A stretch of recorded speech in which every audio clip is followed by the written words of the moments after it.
Hello, wonderful guys. Welcome back to a brand new episode of the podcast Football or Nothing. On this podcast, it is strictly football or nothing else. It has been a very wonderful football weekend. We have a lot of dramas. A drama that happened in the clash between the heavyweight in the English Premier League. I'm talking about Manchester City versus Arsenal. It ended in a draw, but that match had a lot of things in it. Injuries, banters, everything was in that game. And of course, the Hansi Flick boys keep on their winning streak. It, right now, I think there is nobody who's going to stop them. Well, we're going to talk about that on the podcast as well. And I've got a lot of things to say today, but I'm not be doing all of this alone. My name is Kenny, your humble host on this podcast, and I'm live in the studio today with your cool, calm, and collected H2, like I will always say. And of course, we also have A Trip in the building as well. This is the only man that wants Lewandowski out of the team. But I'm sure right now he's having a second thought. I want him to stay now. So I think we need to start about the big clash of the weekend, the heavyweight clash of the weekend. Man City versus Arsenal. Going into that game, it was a kind of mixed feeling for Arsenal fans. Captain Martin Odegaard is not there, the one who leads the press, the man who is always giving us the creativity. He's not in the team. So everybody was like, oh, Arsenal going to Etihad. They're going to be battered at the Etihad. But that game didn't go as planned for the citizens. Azan, what do you think about the game? At first, we had a Trossard red card. That's one of the key talking points of the game. Is that a red card in your opinion? Well, my idea about the red card is obviously he kicked the ball out, which was actually I think there has been several Incident pressing saying that any delay of restart of the football match that there's going to be penalty for it. But one thing about the Premier League is the issue is not the yellow card you're actually giving Trossard. The issue is the consistency, because I saw when Doku did his own too at the same time, in the same match, in the same instance. So there are always instances like that. If you look at the red card in Premier League over the past season to the present season itself, you will notice a lot of inconsistencies. You know, I'm a United fan, and I can as well remember when Casemiro had this strangling issue. I've seen cases of strangling in the Premier League. The referee did not even look at it. So I think it was a yellow card. It was a yellow card, so to say. But then again, I looked at it from another angle of when you tilt the field and look at Martinelli positioning, as at the time Trossard wanted to kick that ball. I think there's a probability that maybe that's what he wanted to do. But then again, the whistle have been blown. You understand? So it's a yellow card actually. It's not like as if it's a red card. But then again, you know, there has to be consistency so that we know that anytime a player is kicking the ball before kickoff, it is an automatic yellow. It's not like a player is doing it now, you're not giving him yellow, but then again, another player is doing it. Is it like they're applying context to the cases of restarting the game? But then again, over the course of the match, at least the first half, I think I was impressed, not in terms of the full football to see, but at least I saw that there was not that bit of there was that we are still going to attack regardless of anything, which was the issue I had with them last season. You can't just Arsenal. I'm talking about Arsenal. So you can't just sit back and expect not to move into transition at the same time. I think in the first half they were able to do that a bit. Although one thing about whenever they are in that sort of situation is that it moves them out of position. If you notice the first goal by Manchester City in the 9th minute, you will notice they were too open in terms of, you know, Savio did wonderfully well with getting past Caliafori. But immediately he got past, you could see that there were spaces to slot in. I think that's one of the reasons why Arsenal always find it difficult to play open with City, because they know what City can do whenever they are open. But I think the red card just, you know, one thing referees should also know is that red card in big matches are very, very crucial. It disrupts the flow of the game. And I think that was what happened yesterday. Immediately, Trossard got the red card. Automatically, I know I'm coming for a second half where City is just doing their thing and Arsenal is not trying to keep their league. But then again, I think at least it was not a goalless draw. There was drama, bully, everything. You could see Alan trying to get into the players, because, you know, there's always been that thing where you'll be like, Haaland, Saliba, and Gabriel Magalhaes always get the best of Haaland. So I think as at yesterday, he was able to get into the game, but you see, he had to do it aggressively. There were a lot of aggressiveness, and obviously, Rodri also missed out, which I feel like it was a big miss yesterday too. But then again, kudos to Arsenal for keeping up to the match yesterday. A-Trip, we are speaking about that Arsenal. How would you rate Mikel Arteta's performance going into the game? In the first half, they had their plan to come up against City. City scored a goal. They equalized from a stunner by Calafiori, and they got their noses in front by Gabriel. But in the second half, a lot of people are now saying Arteta is so pragmatic. He's transitioning to a 6-4 formation. Sometimes it's a 7-3 and all of that. How would you rate Mikel Arteta's performance? Do you think that is the best way to do it? Because there's a certain Bernardo Silva that said this is not how champions or to be champions would play. When we were playing with Liverpool in the title race, Liverpool were always coming for us and all of that. Liverpool were always sitting back. Do you think what Mikel Arteta did is a good thing, or you think that it is bad considering the kind of team Arsenal is? Well, we know Arsenal for playing good football. Arsenal fans expect good football. Yeah. Either we are playing a big team or small team, Arsenal fans expect good football. Do you think what Mikel Arteta is doing right now, trying to play pragmatic football at some point, is he okay for Arsenal fans? What I see about the match that happened yesterday was that, it actually shows what people do call separating the boys from the men. I think Manchester City, in conjunction with the great Pep Guardiola, actually separated the boys from the men. No matter what happened in a match, it's just a red card.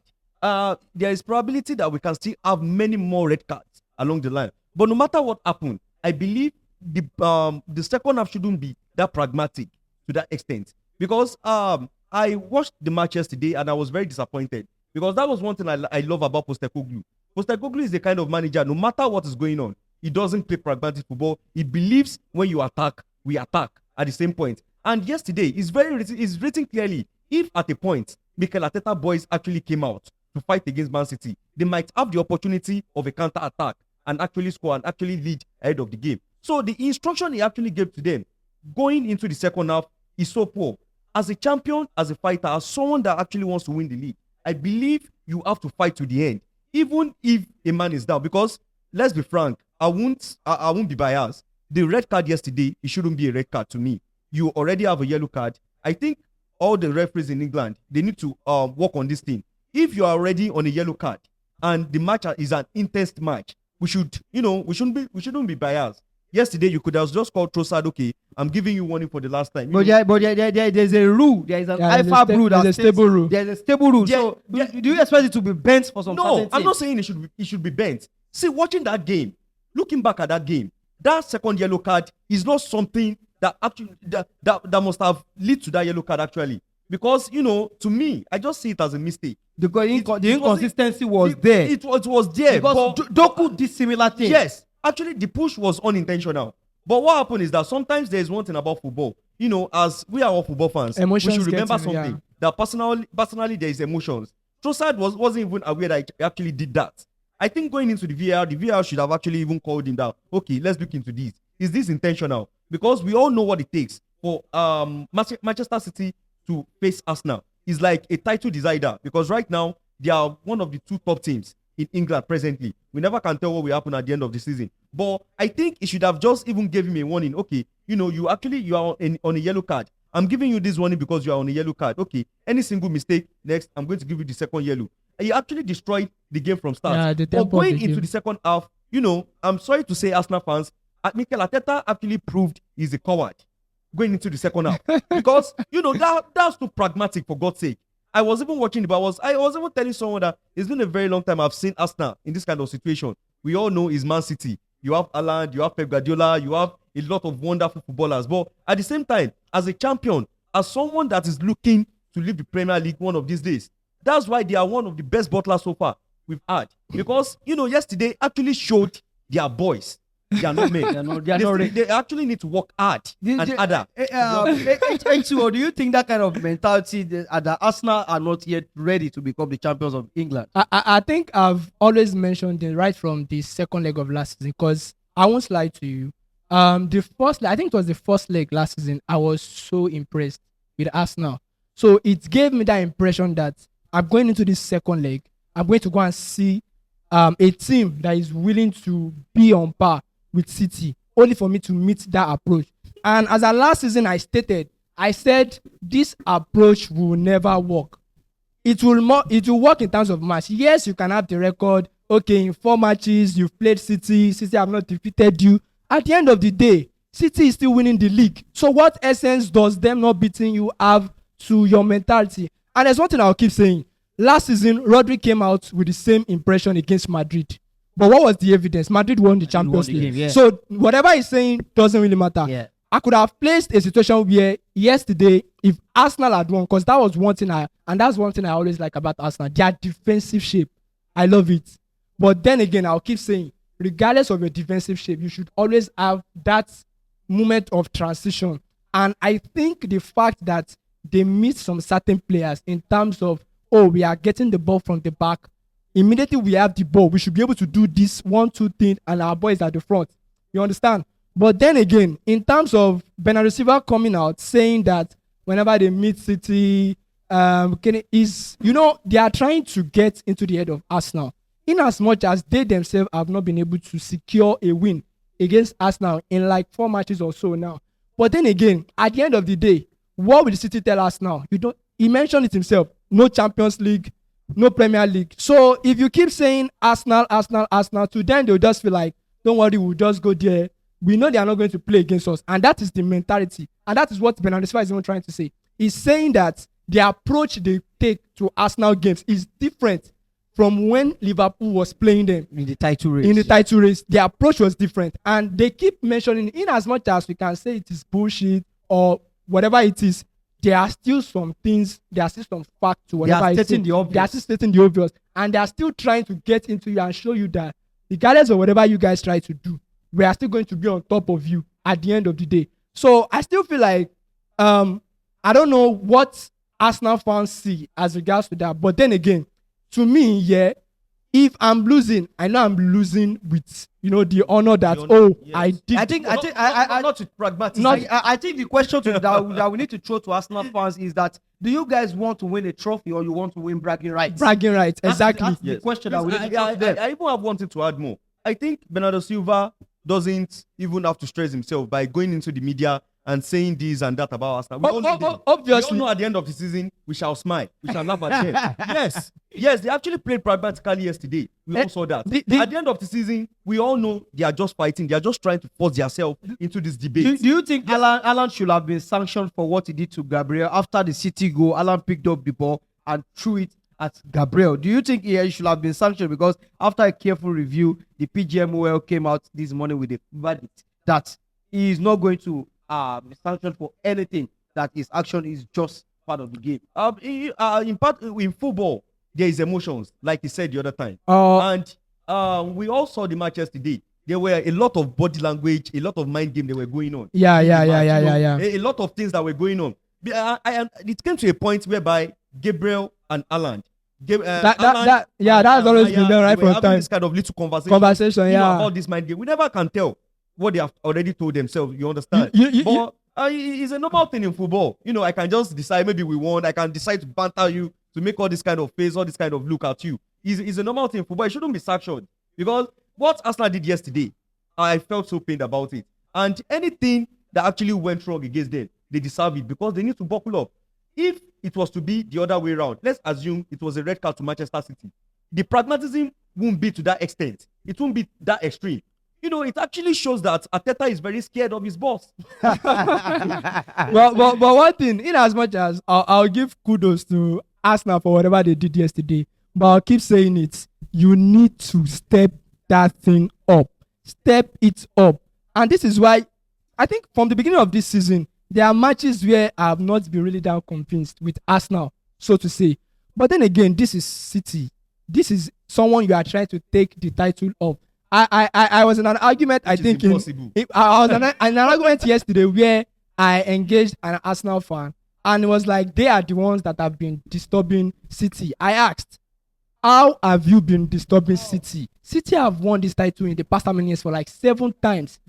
Nobody is disturbing The them. only headache City has in England is Liverpool, which is Jurgen Klopp. Even Liverpool, it was only once. Only headache. It was only once. Only once. Do you know the kind of disturbance I want? I want a disturbance where City is winning it this year, another person is winning next year. The following year, then like that. But now it's like in the Premier League, we are so comfortable. They are a with bunch of butlers. the way City is just moving up. Considering a team like Arsenal, do you think right now that the attack is not stepping up to the big stage? Because in the North London derby, they needed a set piece goal from Gabriel. Yeah. To rescue a point, a win from the North London derby.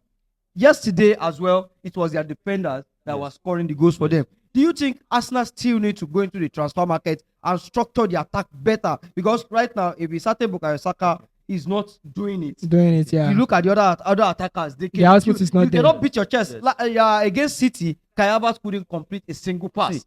There were a lot of cases like that yesterday, and these were the issues I had, regardless of whatever is going on. I know, even if you don't have much possession, which they did in the first half, in terms of transition and stuff like that. Even if you are not doing that, at least when you have the ball, build up yourself and get to their own end too, so that you know that you are doing something.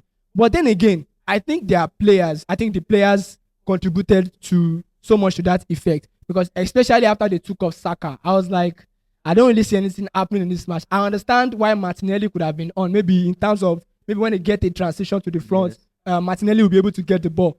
But then again, at the end of the day, when you look at the likes of Declan Rice, the way they get out of situations is not as compared to Odegaard and the like. But then again, over the course of the transfer market, I keep saying, whenever I look at a team and I see your striker, the moment I know who your striker is, I will know whether you are ready for the title or not. When I look at Arsenal, I see respect to Jesus and whatever he does. It's just like how Chelsea fans will tell you, Nicholas Jackson is very hardworking. Of course, he scored over the weekend. But at the end of the day, we all know what is going to end it. So it's always like that. Albert has been very, very good, and Arteta have been able to transfer. But then again, you look at these things. Are you guys a title-winning team?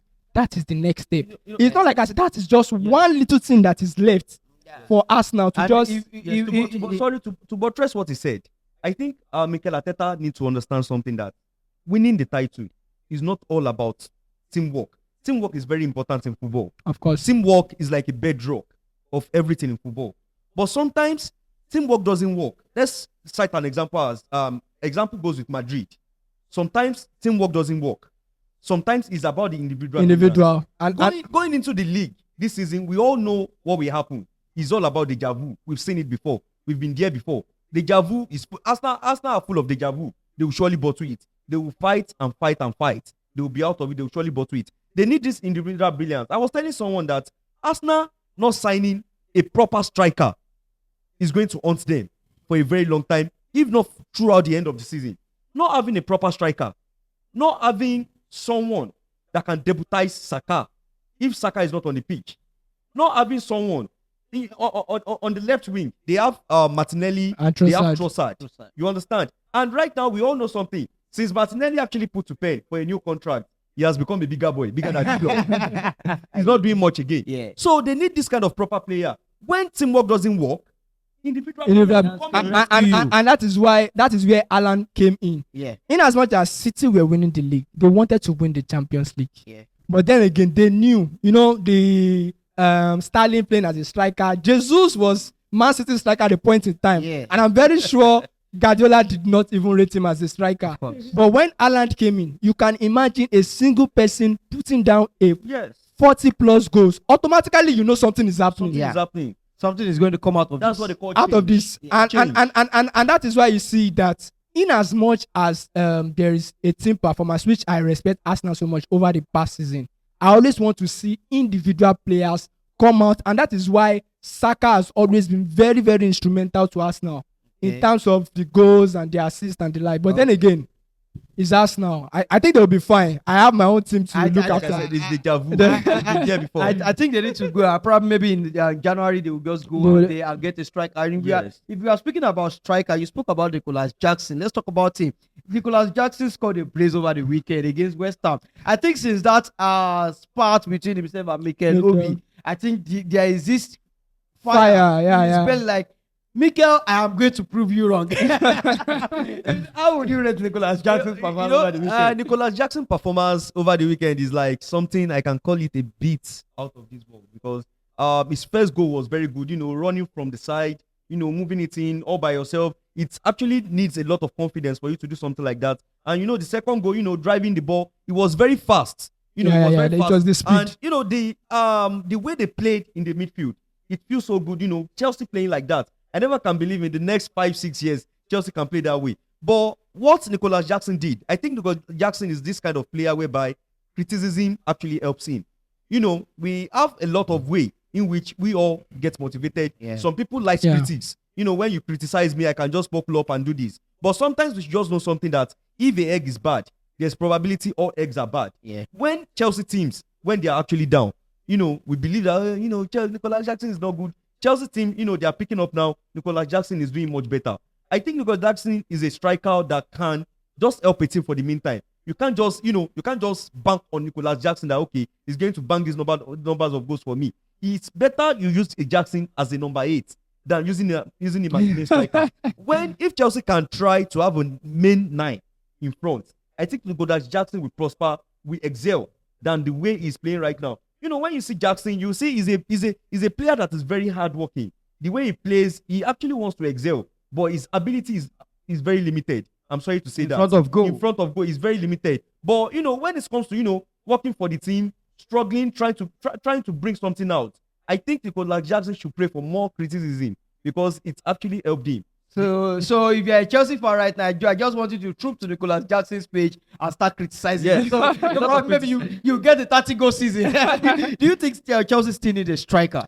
Well, I think with the weapon they have in their arsenal for now, I still feel like they should be okay, because they still have an Nkunku on the bench. They have a Joao Felix that can fit into that role. Although at the moment, like I said, my issue with Jackson has always been put the ball at the back of the net. As far as you are doing that, the other part of your game, nobody have an issue with your performance. Yeah. Just put the ball at the back of the net. So I think, and one thing that actually helped him is, and that is why you don't play a Nicholas Jackson and you play too open. And I think that's where I come in with West Ham. I don't understand what have been going on with West Ham, but they have been very, very poor. They have been very, very poor.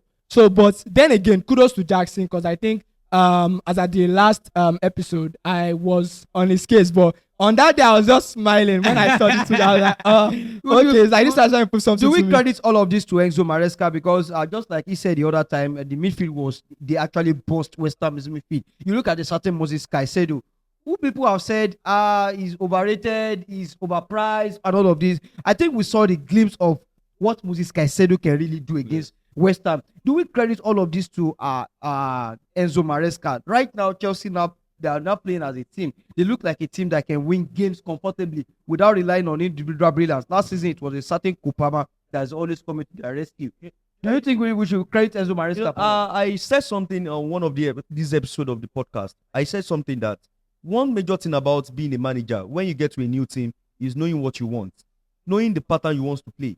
Evaluating the players that are in your team. Looking like, okay, I want to play 4-2-3-1. Do I have the instrument that can play this? Okay, I want to play 4-2-3-1. Okay, I already have what I have. The others can leave. And so Maresca is a kind of manager whereby I can call him a disciplinarian. He has his policy. And the first thing he actually did in Chelsea that actually killed everything was that, he actually told them, okay, this is what I want. Others are free to go. I can't keep making false promises, giving you guys false hopes and everything like that. So all credit to Enzo Maresca, because he did sign someone. He actually didn't brought in a very important player. Yeah. Joao Felix has been there before. The only addition, the only add-up he made to the team was Sancho came in. Sancho, Neto, and all those kind of things. And he's not more that they are not special players, because we know all these guys from the team they are coming from. But the main thing that actually helped Enzo Maresca is he knows what he wants, and he's not going against it. You are not playing. You are not playing. If you are not good enough, you are not playing. He said something. He said there are two things that determines if you are going to play in the match day for me. One is your attitude in training. Two is your hard work. And if you have both, that's the quality of a good player. So to me, I give all the credit to Enzo Maresca. And I said it on one episode of this podcast that it's going to shock everyone, because Chelsea are definitely going to make top 4 this season. That's So a big claim. So we are saying Enzo Maresca is shocking everyone positively right now. Yes. There is a manager on the other side of Manchester who is shocking H2 and his crew. He's shocking them negatively. Eric Ten Hag got a draw against Crystal Palace after that 7-0 demolition of Barnsley. Everybody was expecting United to continue with that proper run of form. And United in the game, they were so wasteful in front of goal, especially in the first half. Garnacho hits the bar, Bruno hits the bar as well. You know, they were so very, very wasteful in front of goal. In the second half, they needed Andre Onana to come to their rescue. I think that was a wonderful save, a double save. The first save from Eddie Nketiah, and the follow-up by Ismail Assar. What would you think about this Eric Ten Hag? Do you think Eric Ten Hag is still the right manager? Because right now, everything has been given to Eric Ten Hag. Whatever you want. You want to change your backroom staff, it has been changed for you. You want the hierarchy at the team to be changed. Ineos have changed the hierarchies for you. You have Berardi, you have Dan Ashford, all of these things. So the structure of Manchester United, even the Old Trafford that Ronaldo complained that the facilities is leaking a lot of that. The leaking room. the leaking room. The Old Trafford has been renovated. So right now, I think everything is now favoring Eric Ten Hag. It remains the performance on the pitch. And I don't think there's a clear plan of where this is heading right now.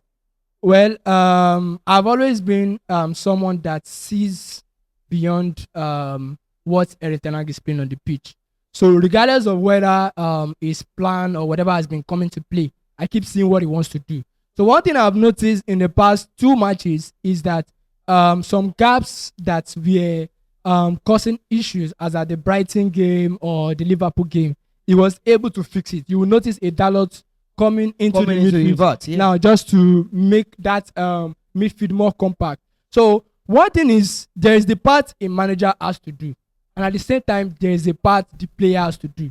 The player, Guardiola will tell you something. There will be instructions, of course, but at the final third, I can't tell a player what to do. You have to know what to do in the final third. I think in the first half, that was one of the most impressive I've seen of Manchester United in a while. That is when an eye come in. Is it that the players just sometimes, I don't know, they just switch off? Against that Barnsley, when I saw the game against Barnsley, I was not that impressed, because I felt like the only thing that happened in that match was issues where in previous matches we don't take our chances. So against Barnsley, I think maybe luck was on our side. They took most of their chances and it ended up at the back of the net. Against a Crystal Palace, you are playing against a Crystal Palace. I was expecting maybe a 2-off game or stuff, but it was a total domination in the first half. But then again, that one little thing that was supposed to cap that performance was putting the ball at the back of the net, which was the major issue eventually. So at the end of the day, I don't fault him for that particular performance. But in the second half, there were glimpses of, after they took 1 or 2 players out, we returned to that state where our football is different. And from there, I got to know that there is a way Eric Ten Hag always wants to play. And there are some certain players that can play to that style. I think as a last season, Eric Ten Hag mentioned an issue as regards to Martial. He said, one of the best time we play our best football is whenever Martial is on the pitch. I never really understood that.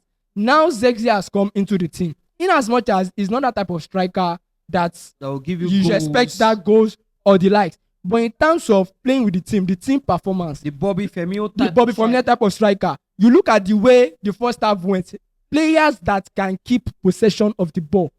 Immediately we went into the second half, it gave us that impression we had against Liverpool, where you have a Garnacho and a Rashford.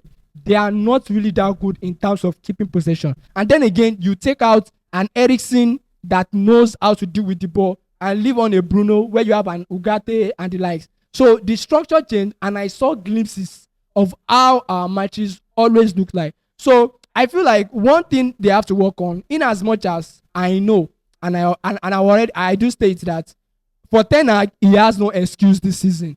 Whatever happens is not our concern anymore. Yours is just to give us, if they are not banging goals, make them bang goals. So if Eric Ten Hag can make the top 4 this season, at least he needs to go back to Ajax. I'll go back to Netherlands. I'll keep saying it over and over again. The problem, I will dispute what he said. Okay. The problem in Manchester United is not the player. So Amad Diallo is not a player that should be a starter for a prestigious team like Manchester United. Manchester United is a team that is up there. For us to see the fact that Manchester United is falling drastically, look at the starting lineup. Look at the wingers. Garnacho here, Amad Diallo there. Zexi, or all those kind of players. So, as I was saying, Eric Ten Hag is the one destroying the team. Sancho leaving, you shouldn't have let Sancho leave. You have no better winger. Like, to me, Sancho is even one of the best winger. Better than all those wingers that you have currently. He's better than Garnacho. I can prove it. He's better than Marcus Rashford. I can prove it. So I don't see what Amad Diallo is doing up there. In the second half, Manchester United actually played well in the first half. But that second half was so shambolic. There were chances in the first half, but that second half was so shambolic. Then who were those that played the second half? Oh, the same set of guys, of course. No, The it same was set of Rashford guys. and co. Oh, It was Oiland, that Rashford. was towards the end of the match. No. Yeah, that was towards the ending of the That match. was when you started seeing glimpses. What was the reason of you not starting Rashford against Crystal Palace when he actually performed well against Barnsley? against Barnsley and So- Southampton as So well. I want Manchester United fans to realize something. If Eric Ten Hag doesn't leave this season, your team is declining from a caliber of likes of Real Madrid to a caliber of likes of let me say Barnsley, Bristol. Yes, destroying the team. Season in, season So out. they are declining day by day. Yes, day by day, season in, season out. There's a lot of complaint, a lot of restructuring. Nothing is changing. This monetization, they are spending a lot of things on this team. So for a team like Manchester, Man U can't even stand of even competing against the likes of Arsenal, the likes of Man City, the likes of Liverpool. All what they want in that league is just to survive. And just to buttress your point, Manchester United haven't played some good football this season. This season. Bad the first half against Crystal Even Palace. From Kenny. Yeah, they haven't Let me address some things. You are a Barcelona fan. Yes. So you understand. I have been watching United right from time. I understand when we are that bad and when we are that good. Last season was the worst I've seen. This season, It's in better, terms right? of performance, go and check all the metrics. United are always there. Whatever was giving us issues. Now you came up with a case of Sancho. In United, Sancho is not even top 3 in terms of winger. That same Amad Diallo you are mentioning is our number 1 winger this season.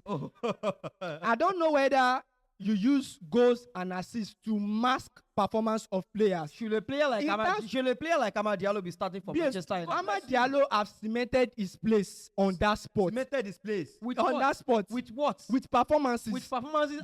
How many goals? How many assists? That's what I'm saying. If you are not coming up, If you're an attacker, you need productivity. if you are not You coming need up, productivity. if you are coming you up, give us your goals, you give us assists. now I'll now bring it to you. If you are not coming up with goals and assists, are you telling me goals and assists is the metrics I should use specifically when he has other things he's bringing onto the game? Now let me remind you. Let me put one thing. Sorry, before you go far, All right. you said is it about goal and assist?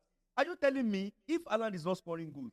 Alan is not Diallo. Don't you know it's about the 3 points? Alan is not a Diallo. No matter Now where you play. let See, me metrics. Okay. Oh yeah, where would the metrics day for table? let me just give you Where's your metrics on the give you table? one thing. Where's Let me your just give metrics on the you- table? Let me give you one thing. You are saying Rashford. See, let me tell you, Eric Ten Hag already gave you a reason as to Rashford. If you are putting a case for Rashford, I'll put a case for Garnacho. Garnacho have been scoring goals this season too. They are both on par.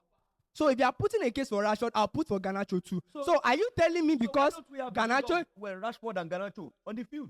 on the field, we did that Diallo. against Liverpool, what happened? And when Diallo came in the second half, what was your comment?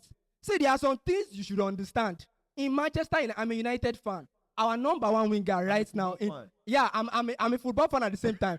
our number one winger at Manchester United right now is Amad Diallo. So you pick Amad Diallo ahead of Rashford. Definitely. You pick Amad, Diallo ahead of definitely. Rashford. That shows how where Definitely. the team is declining. It's declining. It's declining. Are you A player like Amad Diallo just who ended his low spell at the championship, coming back to Abba. United. do you know what he achieved at championship? What at the championship? Best player at championship.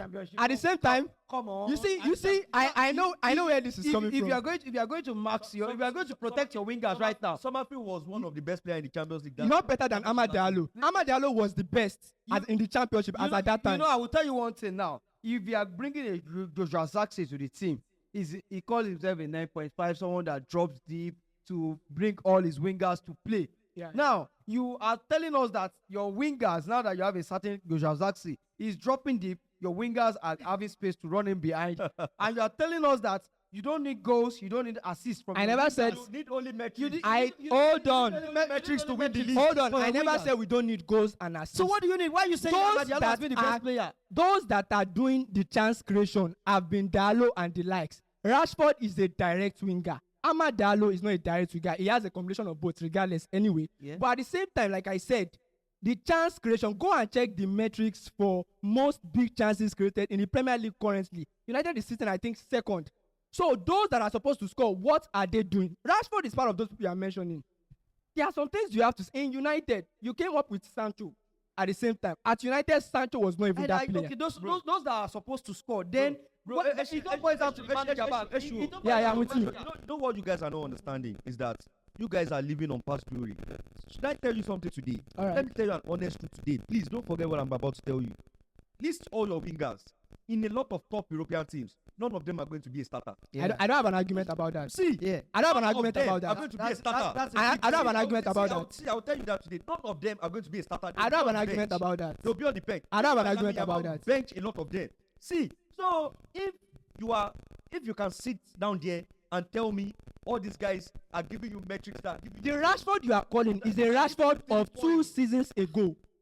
The Rashford you are talking is Rashford of 2 seasons ago. There have been case you will never see tried against on the league. You will never see a case where the case has always been put Rashford on the bench. Let Garnacho come. I think that was what we discussed in the last podcast. Yeah, we did. Let Garnacho also come and let Rashford see. Now you are coming from a Barnsley performance. Now he came in the second half.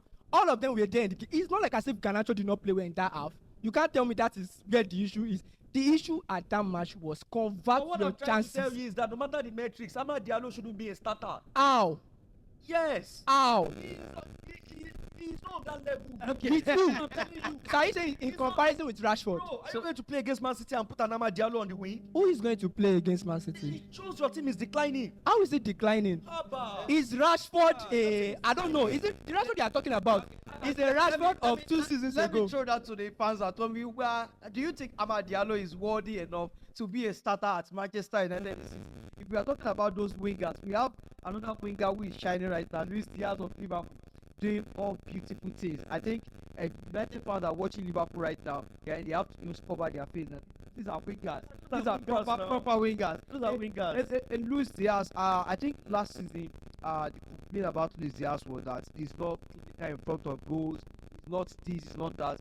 How would you rate Luis Diaz's performance so far this season? I think he has stepped up his game. I think the conversation the last time was about if he or Gakpo was supposed to start. Yeah. And one thing I say is in terms of attacking a player, in terms of the agility, Luis Diaz is always there. He will give you what you need in terms of that. But then again, if he's adding goals to his game, there's no reason why. So I've been kind of like impressed with his performance. And I think one of the things that has also helped him is the way and his slots have shaped the team. So I feel if he keeps going with this pace, I feel definitely he's still going to keep getting the numbers. Another improved player is Ryan Gravenberch. Do you still think there was a report that came out about years ago? Mendy said he regrets his decision on joining Liverpool. He's open to January move back to Liverpool. Right now, who do you think can displace Gravenberch? Do you still think Liverpool still need to cash out, burn out those huge funds on his number 6 going into the January transfer window, or they should just take their time, manage Gravenberch to the summer where they get a proper number 6? You know, I always say one thing that as much as well as helping the football world, is also killing at the same time. With what Mendy said, someone said something that it's very possible Gravenberch actually saw what Mendy said, and he actually decided to go flow. It's a normal thing. But what I want everybody to know is that Gravenberch is a good player, and I'll keep saying it. A player is bad under this manager doesn't mean the player is totally bad. A new manager can come in and actually Yeah. But we should all know something, that Gravenberch is not a reliable player. He's the kind of player whereby, a few matches he can actually perform, but the stability, the consistency can never be there. That's the kind of player he is. So Liverpool should actually go for Zubimendi for a long-lasting solution in that particular position, because Gravenberch is not this kind of player whereby you can rely on. But I love his work rate. I love his energy and his determination. He's actually very good when he plays. I love how well Ancelotti has actually managed him. You know, he actually understands the kind of player he is. And Yep. player like Gravenberch, those tall, physically imposing guys. Yes. Thank you very much for watching today's episode. If you are watching on YouTube right now, tap the subscribe button, click the bell notification icon so that you'll be notified when we drop an episode of the podcast. I have enjoyed myself so much. Thank you very much for watching. Hey Trip, thank you for Thank you, guys. podcast. Thank you for coming on. Thank you for mentioning Amadalo. I'll remind you again. So, till I see you again next episode of the podcast. I am a humble host. My name is Kenny. Until next time, you guys should stay very cool.